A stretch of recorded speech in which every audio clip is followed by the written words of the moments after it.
죄를 사하는 권세라는 제목으로 함께 말씀을 나누겠습니다. 고대 그리스 시인 중에 호메로스라는 사람이 있습니다. 굉장히 유명한 사람인데 그 사람이 지은 책이 있습니다.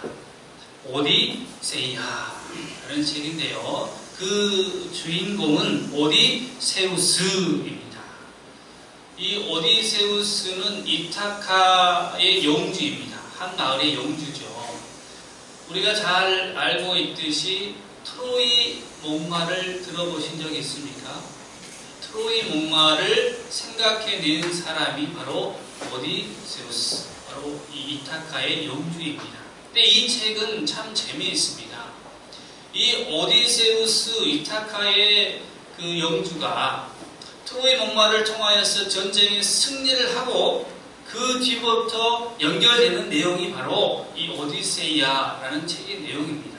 그래서 이 사람이 이타카라는 고향을 생각하면서 가는 데에 신들의 방해가 있습니다. 그래서 어느 날은 거인들이 있어가지고 거인들을 통하여 그들의 선원들을 잡아먹히는 그러한 어려움도 당하고 또 항해를 하고 있는데 멀리서 좋은 소리가 들려옵니다. 모든 선원들이 귀를 막고 안 들으려고 하지만 들은 사람들은 물에 빠져 들어갑니다. 그래서 인후에 밥이 되고 또 어떠한 섬에 도착했는데 그곳에는 너무 아름다운 꽃이 있어서 근심 걱정이 사라지고 너무 행복하다라는 얘기죠. 그래서 그곳에서 선원들이 집에 갈 생각을 했을까요? 안 했을까요? 안 하더란 얘기예요. 그런데 이 오디세우스만큼은 오직 생각이 어떠한 생각이냐? 이타카, 자기의 본향을 향하는 생각뿐입니다. 이렇게 황홀하고 예쁘고 마음 근심 다 사라지는 꽃밭이 있을지라도 나의 고향은 이타카, 나의 가족은 저곳에 있다. 그 마음으로 그 향해를 마무리하게 됩니다.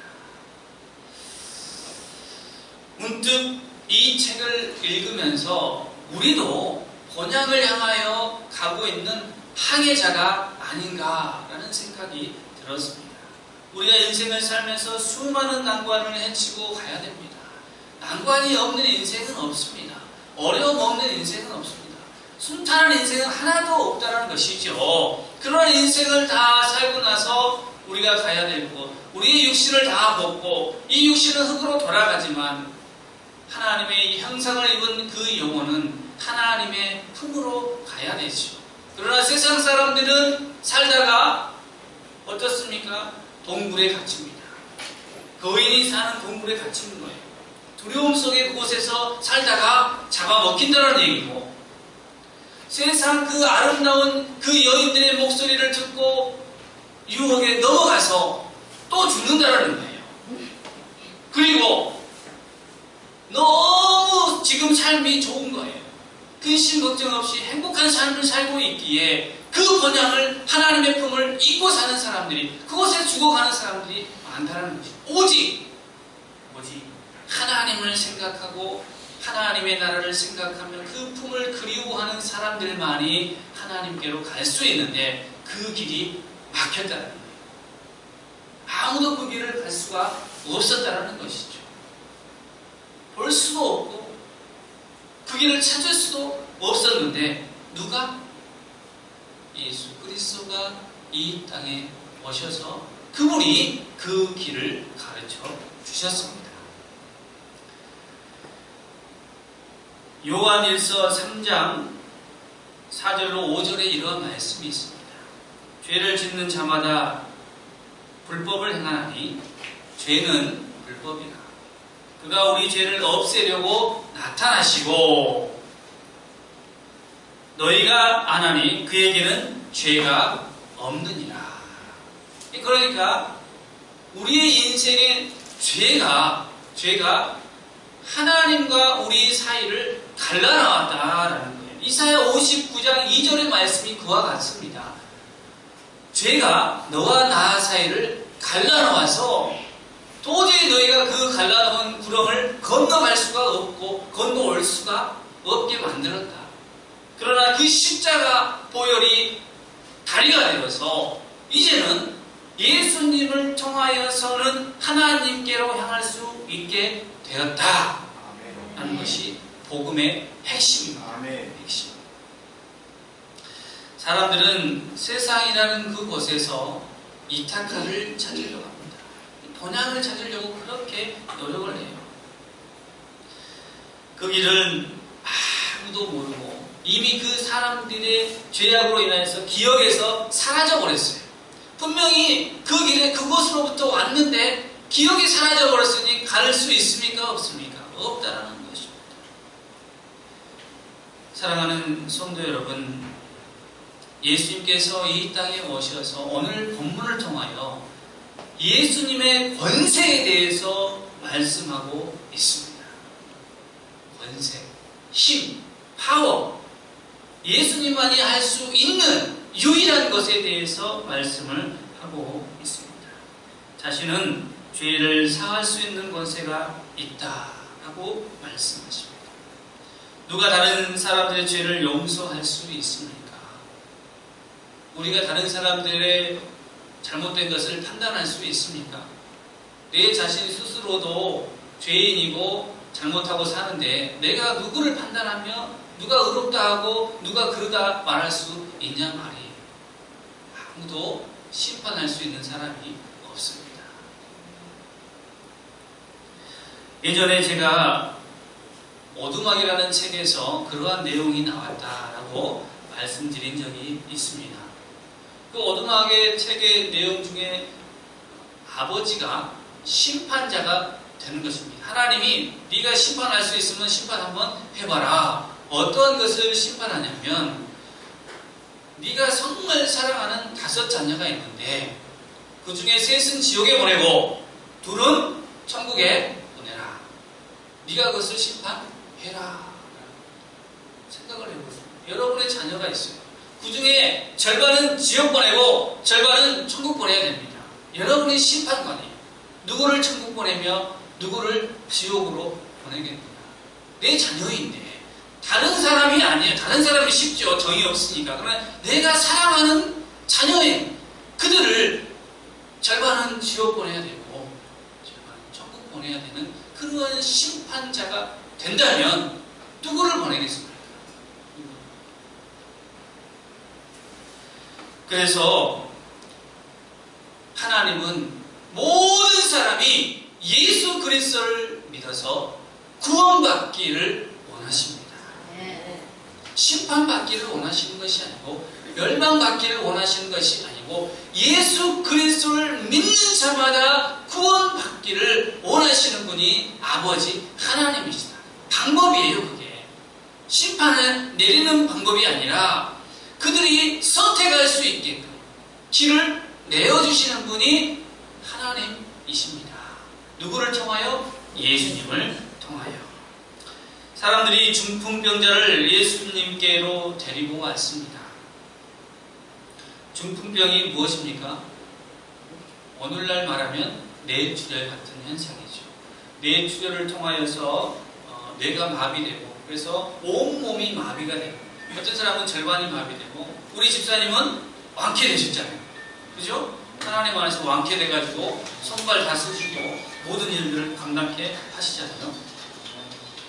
그래서 오늘 그 중풍병자는 온몸이 마비가 되어서 사람들의 도움 아니고는 움직일 수가 없는 상태가 되었습니다. 그래서 오늘 4명의 사람이 각 귀퉁이를 맞고 이 중풍병자를 메고 예수님께로 왔는데 그날따라 예수님의 말씀과 그런 기적들을 보기 위해서 구경꾼들과 제자들이 가장 발 디딜 틈 없이 가장 모였어요. 그러니 이 뒤에서 이렇게 메고 있는 4사람이 생각하기를 어떻게 저거를 통과할 수 있겠는가 고민하겠습니까? 안 하겠습니까? 고민하죠. 그런데 유대인의 그 마을의 집들은요 우리 한국과는 조금 다릅니다. 달라요. 그러니까 이 우리나라는 옥상에는 뚜껑이 있어가지고 그걸 헤집을 수가 없잖아요.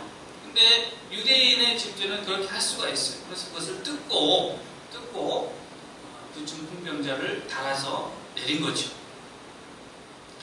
그렇게 네 사람의 도움으로 중풍병자가 예수님을 만나게 됩니다. 중풍병자의 의지입니까? 아니면 그 네 사람의 의지입니까?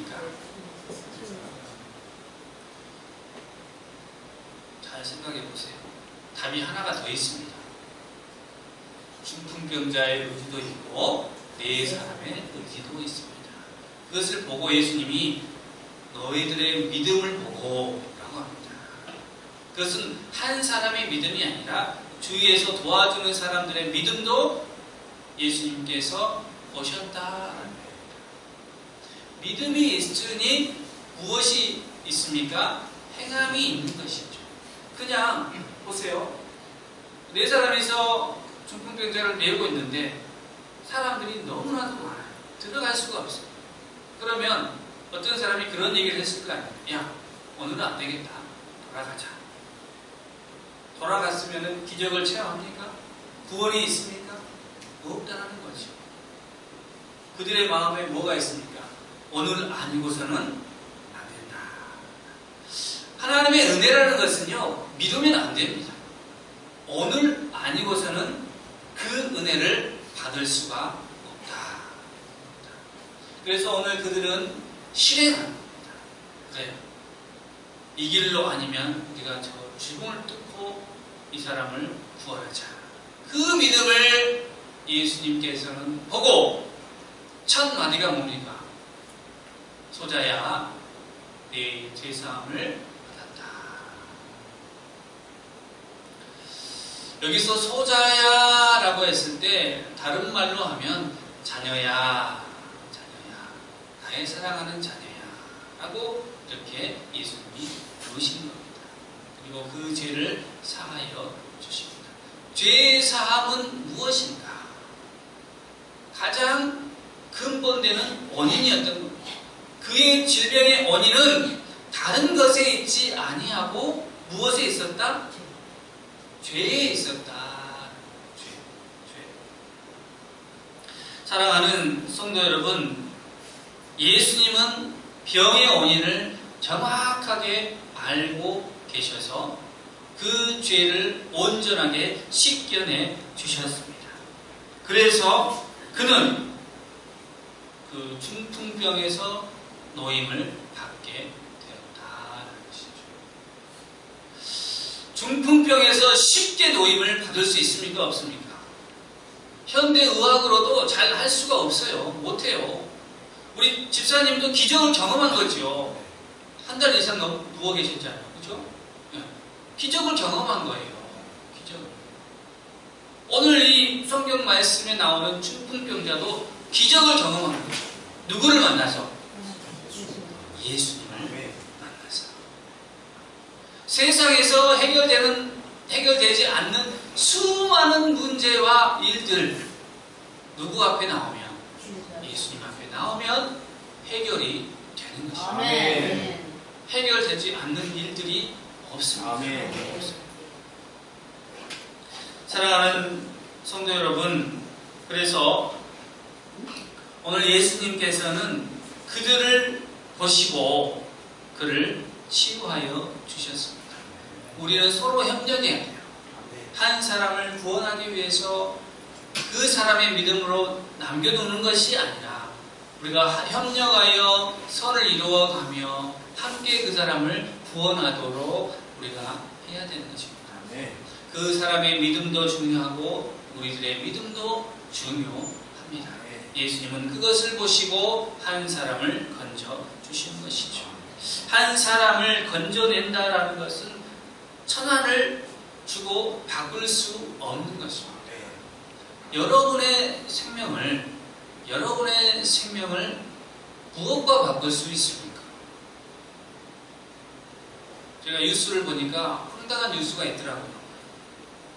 어떤 뉴스냐면 이 한 남자가 신장이 안 좋았어요. 신장을 바꿔야 되는데 아내가 바꿔주는 것이 아니라 불륜녀가 요구하는 거죠. 근데 법상 안 되는 거예요. 안 되는 거예요. 그래서 법원에다가 소송을 했어요. 내가 이 사람의 불륜녀다. 이 황당한 일이 있어요. 그래서 이 남자가 살기 위해서 부끄러움이 없는 것이죠. 그거라도 나는 살겠다라는 거예요. 그러니까 우리가 이 생명이 무엇이간데 부끄러움 없이 그런 것도 다 순간하냐. 그렇다면 우리가 진짜 살기 위해서는 예수님께로 와야 됩니다. 네. 부끄러워해야 될 것은 우리의 죄예요. 죄. 이 죄 문제를 우리가 부끄러워해야 돼요. 예수님 앞에 나오면 이 죄의 모든 문제가 다 깨끗이 해결될 수 있습니다. 네. 그것을 여러분 믿으시기를 바랍니다. 믿음의 문제입니다. 믿지 아니하면 어떠한 것도 해결될 수 없습니다. 우리의 교만한 마음은 예수님을 인정하지 않도록 합니다. 그리고 우리의 이 교만하고 완악한 마음은 하나님을 밀어내요. 싫어합니다. 그러나 하나님의 은혜가 덮이면 이 완악한 마음이 겸손해지고 부드러워집니다. 그때서야 우리가 예수 그리스도를 나의 구주, 내 죄를 깨끗이 씻겨주시는 분, 나의 인생의 후원자, 나의 인생의 이 예수님이 없으면 어떻게 하나? 그런 믿음의 고백들이 흘러나오게 되는 것입니다. 하나님은 우리에게 나는 악인에 죽는 것을 기뻐하지 아니하고 악인이 그 길에서 돌이켜 떠나서 산 것을 기뻐하노라. 이스라엘 족속아 돌이키고 돌이키라. 너희 악한 길에서 떠나라. 어찌 죽고자 하느냐. 에스겔 선지서 33장 11절 말씀 가운데에 들려주고 있습니다.